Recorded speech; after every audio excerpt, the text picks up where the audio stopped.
আমি পদ্মজা পর্ব ১। ফাহিমা ক্লান্ত হয়ে ধপ করে ফ্লোরে বসে পড়ল। হাত থেকে লাঠি পড়ে গিয়ে মৃদু আওয়াজ তুলে। তার শরীর ঘেমে একাকার। কপালের বিন্দু বিন্দু ঘাম হাতের তালু দিয়ে মুছে কয়েকবার জোরে জোরে নিঃশ্বাস ফেলল। এরপর চোখ তুলে সামনে তাকালো। রিমান্ডে কোনো পুরুষই টিকতে পারে না। সেখানে একটি মেয়ে আজ ৪ দিন ধরে রিমান্ডে। তার সামনে চেয়ারে বাঁধা অবস্থায় ঝিমুচ্ছে। ৪ দিনে একবারও মুখ দিয়ে টু শব্দটি করল না। শারীরিক মানসিক কত নির্যাতন করা হয়েছে, তবুও ব্যথায় আর্তনাদ অবধি করেনি। মনে হচ্ছে একটা পাথরকে পিটানো হচ্ছে, যে পাথরের রক্ত ঝরে কিন্তু জবান খুলে না। তখন সেখানে আগমন ঘটে ইন্সপেক্টর তুষারের। তুষারকে দেখে ফাহিমা কাতর স্বরে বলল, সম্ভব না, আর কিছুতেই কথা বলছে না। তুষার অভিজ্ঞ চোখে মেয়েটিকে ২-১ সেকেন্ড দেখল। এরপর গম্ভীর কণ্ঠে ফাহিমকে বলল, আপনি যান। ফাহিমা এলোমেলো পা ফেলে চলে যায়। তুষার একটা চেয়ার নিয়ে মেয়েটির সামনে বসল। বেশ কিছুক্ষণ চুপ থেকে বলল, আপনার সাথে আজ আমার প্রথম দেখা। মেয়েটি কিছু বলল না, তাকালোও না। তুষার মেয়েটির দিকে সূক্ষ্ম দৃষ্টি মেলে তাকালো। বলল, মা বাবাকে মনে পড়ে? মেয়েটি চোখ তুলে তাকায়। সোলাটে চোখ, কাটা ঠোঁট থেকে রক্ত ঝরছে। চোখের চারপাশ গাঢ় কালো, চোখ দুটি লাল। মুখের এমন রং রিমান্ডে আসা সব আসামির হয়। তুষার মুখের প্রকাশভঙ্গি আগের অবস্থানে রেখেই আবারও প্রশ্ন করল, মা বাবাকে মনে পড়ে? মেয়েটি মাথা নাড়ায়। মনে পড়ে তার। তুষার একটু ঝুঁকে। মেয়েটি অসহায় দৃষ্টি মেলে তাকায়। তুষার মেয়েটির হাতের বাঁধন খুলে দিয়ে নির্বিকার ভঙ্গিতে প্রশ্ন ছুড়ল, নাম কি? যদিও তুষার মেয়েটির নামসহ পুরো ডিটেলস জানে, তবুও জিজ্ঞাসা করল। তার মনে হচ্ছে মেয়েটির কথা বলবে। সত্যি তাই হলো। মেয়েটি ভারাক্রান্ত কণ্ঠে নিজের নাম উচ্চারণ করল, পদ্ম। আমি পদ্মজা। পদ্মজা হেলে পড়ে তুষারের উপর। তুষার দ্রুত ধরে ফেলল। উঁচু কণ্ঠে ফাহিমাকে ডাকল, মিস ফাহিমা, দ্রুত এদিকে আসুন। ফাহিমা সহ আরও ২ জন দ্রুত পায়ে ছুটে আসে। ১৯৮৯ সাল। সকাল সকাল রশিদ ঘটকের আগমনে হেমলতা ভীষণ বিরক্ত হন। তিনি বারবার পই পই করে বলেছেন, পদ্মর বিয়ে আমি এখনই দেব না, পদ্মকে অনেক পড়াবো। তবুও রশিদ উদ্দিন প্রতি সপ্তাহে সপ্তাহে এক এক পাত্রের খোঁজ নিয়ে আসবেন। মেয়ের বয়স আর কতই হলো, মাত্র ১৬। শামসুল আলমের মেয়ের বিয়ে হয়েছে ২৪ বছর বয়সে। পদ্মর বিয়েও তখনই হবে, পদ্মর পছন্দ মতো। হেমলতা রশিদকে দেখেও না দেখার ভান ধরলেন। রশিদ একদলা থুতু ফেললেন উঠানে। এরপর হেমলতার উদ্দেশ্যে বললেন, বুঝছ পদ্মর মা, এইবার যে পাত্র আনছি একেবারে খাঁটি হীরা। হেমলতা বিরক্তি ভরা কণ্ঠে জবাব দিলেন, আমি আমার মেয়ের জন্য পাত্র চাইনি, তবুও বারবার কেন আসেন আপনি? যুবতী মাইয়া ঘরে রাহন ভালা না। মেয়েটা তো আমার, আমাকেই বুঝতে দেন না। হেমলতার কণ্ঠে বিরক্তি ঝরে পড়ছে। রশিদ অনেক চেষ্টা করেও সুবিধা করতে পারলেন না। ব্যর্থ থমথমে মুখ নিয়ে সড়কে পা রাখেন। প্রতিদিনই কোনো না কোনো পাত্রপক্ষ এসে হাতে টাকা গুজে দিয়ে বলবে, মোর্শেদের বড় ছেড়ি ডারে চাই। রশিদ নিজে নিজে বিড়বিড় করে আওড়ান, গোরামে কি আর ছেড়ি নেই? একটা ছেড়িরেই কেন সবার চোখে পড়তে হইব? চাইলেই কি সব পাওন যায়? পূর্ণা স্কুল জামা পরে পদ্মজাকে ডাকলো, আপা, এই আপা, স্কুলে যাবি না? আপারে পদ্মজা পিটপিট করে চোখ খুলে কোনো মতে বলল না। পরপরই চোখ বুজে ঘুমে তলিয়ে গেল। পূর্ণা নিরাশ হয়ে মায়ের রুমে আসে, আম্মা, আপা কি স্কুলে যাইব না? হেমলতা বিছানা ঝাড়া রেখে পূর্ণার দিকে কড়া চোখে তাকান। রাগী স্বরে বলেন, যাইব কি, যাবে বলবি? পূর্ণা মাথা নত করে ফেলল।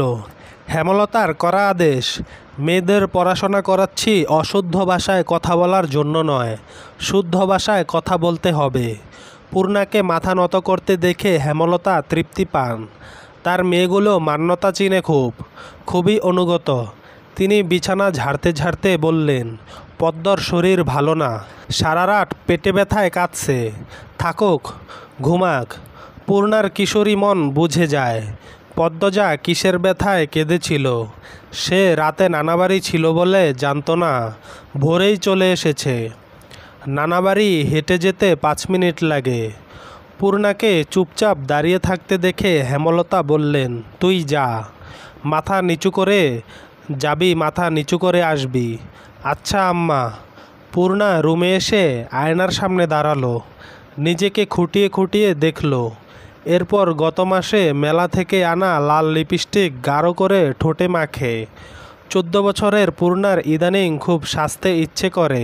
হেমলতা সেজেগুজে স্কুলে যাওয়া পছন্দ করেন না বলে পূর্ণা আগে লিপস্টিক মাখেনি। টিন দেয়ালের কাঠের ঘড়ির কাঁটায় সকাল 10টা বাজলো মাত্র, এখনও পদ্মজা উঠল না। হেমলতা মেয়েদের রুমে ঢুকেন। পদ্মজা দুহাত ভাঁজ করে ঘুমাচ্ছে। জানালার পর্দা ভেদ করে আসা আলতো পেলো প্রদ্দুরের স্পর্শে পদ্মজার মসৃণ পাতলা ঠোঁট, ফর্সা ত্বক চিকচিক করছে। হেমলতা বিসমিল্লা বলে 3 বার ফু দেন মেয়ের শরীরে। গুরুজনরা বলেন মায়ের নজর লাগে বেশি, নজর কাটাতে বিসমিল্লা বলে ফু দিতে হয়। হেমলতার মায়া লাগছে পদ্মজার ঘুম ভাঙাতে, তবুও আদুরে গলায় ডাকলেন, পদ্ম, এই পদ্ম। পদ্মজা চোখ খুলে মাকে দেখে দ্রুত উঠে বসে। যেদিন ঘুম থেকে উঠতে দেরি হয় সেদিনই হেমলতা ডেকে তুলেন। পদ্মজা অপরাধী কণ্ঠে প্রশ্ন করল, বেশি দেরি হয়ে গেছে আম্মা? সমস্যা নেই, মুখ ধুয়ে খেতে আয়। পদ্মজা দ্রুত কলপারে গিয়ে ব্রাশ করে, মুখ ধৌত করে। হেমলতা শিক্ষকের মেয়ে, তাই তার মধ্যে নিয়মনীতির প্রভাব বেশি। মেয়েদের শক্তপোক্ত নিয়মে রেখে বড় করছেন। পদ্মজা রান্নাঘরে ঢুকে দেখল প্লেটে খাবার সাজানো। সে মৃদু হেসে প্লেট নিয়ে টেবিলে গিয়ে বসল। তখন হেমলতা আসেন। পদ্ম দ্রুত ওড়না দিয়ে মাথা ঢাকে। হেমলতার দেওয়া আরেকটা নিয়ম, খাওয়ার সময় মাথা ঢেকে খেতে হবে। পদ্মজা নিশ্চুপ থেকে শান্ত ভঙ্গিতে খেতে থাকলো। হেমলতা মেয়েকে সহজ কণ্ঠে বললেন, তাড়াহুড়ো করছিস কেন? মুখ ধুতে গিয়ে চুল ভিজিয়ে এসেছিস, খেয়ে রোদে বসে চুলটা শুকিয়ে নিবি। আচ্ছা মা। আম্মা, পূর্ণা প্রেমা আসে নাই? পূর্ণা আসছে, স্কুলে গেছে। প্রেমা দুপুরে আসবো। আম্মা, আব্বা কবে আসবেন? পদ্মজার প্রশ্নে হেমলতা দাঁড়িয়ে পড়লেন। শুকনো গলায় জবাব দেন, জানি না, খাওয়ার সময় কথা বলতে নেই। হেমলতা চলে যেতেই পদ্মার চোখ থেকে টুপ করে 1 ফোঁটা জল পড়ে পাতে। পদ্মজা দ্রুত হাতে উল্টো পাশ দিয়ে চোখের জল মুছে। পদ্মজার জীবনে জন্মদাতা আছে ঠিকই, কিন্তু জন্মদাতার আদর নেই। সে জানে না তার দোষটা কী, কেন নিজের বাবা বাকি বোনদের আদর করলেও তাকে করে না, কথা অবধিও বলে না। 2 বার মাকে জিজ্ঞাসা করেছে সে, আমি কি তোমাদের সত্যিকারের মেয়ে আম্মা? সন্তান হয় না বলে কি দত্তক এনেছিলে? আব্বা কেন আমাকে এত অবহেলা করেন? ও আম্মা, বলো না। হেমলতা তখন নিশ্চুপ থাকেন। অনেকক্ষণ পর বলেন, তুই আমার গর্ভের সন্তান, আর তোর বাবারই মেয়ে। এখন যা পড়তে বস, অনেক পড়তে হবে তোর। ব্যাস এইটুকুই, এর বেশি কিছু বলেন না হেমলতা। পদ্মজার কেন জানি মনে হয় একদিন হেমলতা নিজ থেকে খুব গোপন কোনো কথা বলবেন, তবে সেটা যেন সহ্য করার মতো হয়। এই দোয়াই সারাক্ষণ করে সে। এত কি ভাবছিস, তাড়াতাড়ি খেয়ে উঠ। হেমলতার কথায় পদ্মজার ভাবনার সুতো ছিঁড়ল। দ্রুত খেয়ে উঠে। আজ আমের আচার বানানোর কথা ছিল। সন্ধ্যা কাটতেই বিদ্যুৎ চলে গেল। কয়েক মাস হলো গ্রামে বিদ্যুৎ এসেছে। 8 গ্রাম মিলিয়ে অলন্দপুর। তাদের গ্রামের নাম আটপাড়া। প্রতিদিন নিয়ম করে সন্ধ্যা রাত থেকে 3 ঘন্টা গ্রাম অন্ধকারে তলিয়ে থাকে। আর সারাদিন তো বিদ্যুতের নামগন্ধও থাকে না। বিদ্যুৎ দিয়ে লাভটা কি হলো? পদ্মজা, পূর্ণা, প্রেমা 3 বোন একসাথে পড়তে বসেছিল। বাড়ি অন্ধকার হতেই 9 বছরের প্রেমা খামছে ধরে পদ্মজার ওড়না। পদ্মজা মৃদু স্বরে ডাকল, আম্মা, আম্মা, আয় টর্চ নিয়ে যা। হেমলতার আহ্বানে পদ্মজা উঠে দাঁড়ালো। প্রেমা অন্ধকার খুব ভয় পায়। পদ্মজার ওড়না ছেড়ে পূর্ণতার হাত চেপে ধরে। টস নিয়ে রুমে ঢোকার মুহূর্তে পদ্মজা গেট খোলার আওয়াজ পেল। উকি দিয়ে হানিফকে দেখে সে দ্রুত রুমে ঢুকে পড়ল। হানিফ পদ্মজার সৎ মামা। বুবু, বাড়ি আন্ধার কেন, বাত্তি টাত্তি জ্বালাও। হানিফের কণ্ঠ। হানিফ, আসছিস? হেমলতা রুম থেকে বেরিয়ে বলেন, হাতে হারিকেন।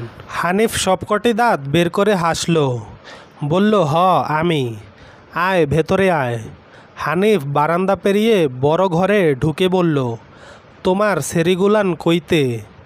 আছে রুমেই, পড়ছে। এই অন্ধকারেও পড়ে? হেমলতা কিছু বললেন না। হানিফ এই বাড়িতে আসলে কেন জানি খুব অস্বস্তি হয়, অকারণেই। ওদের খাওয়ার সময় হয়েছে, তুইও খেয়ে নে। এইখানেই খামু না তোমার সরাইখানাতে যাইতে হইব? কথাটায় রসিকতা ছিল। গ্রামে থেকেও হেমলতা খাওয়ার জন্য আলাদা রুম নির্বাচন করেছেন, সেটা হানিফের কাছে রসিকতাই বটে। হেমলতা প্রশ্নের জবাব সোজাসাপটা না দিয়ে বললেন, খেতে চাইলে খেতে আয়। পদ্মজা কিছুতেই খেতে আসলো না। কেমন জড়সড় হয়ে আছে, মনে হচ্ছে হানিফকে ভয় পাচ্ছে বা অবহেলা করছে। হানিফ 6 বছর সৌদিতে ছিল, 3 মাস হলো দেশে ফিরেছে। 3 মাসে যতবার হানিফ এই বাড়িতে পা রেখেছে ততবারই পদ্মজা অজুহাত দিয়ে দূরে দূরে থেকেছে। হেমলতার বিচক্ষণ মস্তিষ্ক মুহূর্তে ভেবে নিল অনেক কিছু, তাই জোর করলেন না। আজই এই লুকোচুরির ফয়সালা হবে। হানিফ পদ্মজাকে দেখার জন্য অনেক ছলচাতুরি করল, কিছুতেই সুযোগ পেল না। বিদ্যুৎ আসার ঘণ্টাখানেক পর হানিফ চলে যায়। পূর্ণা প্রেমা রুমে ঢুকতেই পদ্মজা ঝাঁপিয়ে পড়ে। রুদ্ধশ্বাস কণ্ঠে বলে, কতবার না করেছি লোকটার পাশে বেশিক্ষণ না থাকতে, তোরা কেন শুনিস না আমার কথা? পূর্ণা ও প্রেমা বিস্ময়ে হতবিম্বল। পদ্মজা কখনো তাদের এমন নিষেধ দেয়নি, তাহলে এখন কেন এমন বলছে? হেমলতা রুমে ঢুকতেই পদ্মজা চুপসে গেল। পদ্ম, আমার রুমে আয়। মায়ের এমন কঠিন কণ্ঠ শুনে পদ্মজার কলিজা শুকিয়ে আসে। হেমলতা নিজের ঘরে চলে যান। হেমলতা মেয়ের দিকে তীক্ষ্ণ দৃষ্টিতে তাকিয়ে আছেন। পদ্মজা নতজানু হয়ে কাঁপছে। সুন্দরীরা ভীতু আর বোকা হয় তার দৃষ্টান্ত প্রমাণ পদ্মজা। হেমলতার খুব মায়া হয় পদ্মজার সাথে উঁচু কণ্ঠে কথা বলতে। পদ্মজা রূপসী বলেই হয়তো গোপনে আবেগ লুকিয়ে তিনি বজ্রকণ্ঠে প্রশ্ন করলেন, কী লুকোচ্ছিস? হানিফের সামনে কেন যেতে চাস না? সে কি করেছে? পদ্মজা ফোপাতে থাকে। হেমলতা সেকেন্ড কয়েক সময় নিয়ে নিজেকে সামলান। কণ্ঠ নরম করে বললেন, হানিফ ধরিবাজ লোক, সৎ ভাই বলে বলছি না। আমি জানি তার ব্যাপারে যে কোনো কথা আমার বিশ্বাস হবে। তুই বল, কি লুকোচ্ছিস? মায়ের আদুরে কণ্ঠে পদ্মজা আচমকা বাঁধভাঙা নদীর মতো হু হু করে কেঁদে উঠল। চলবে।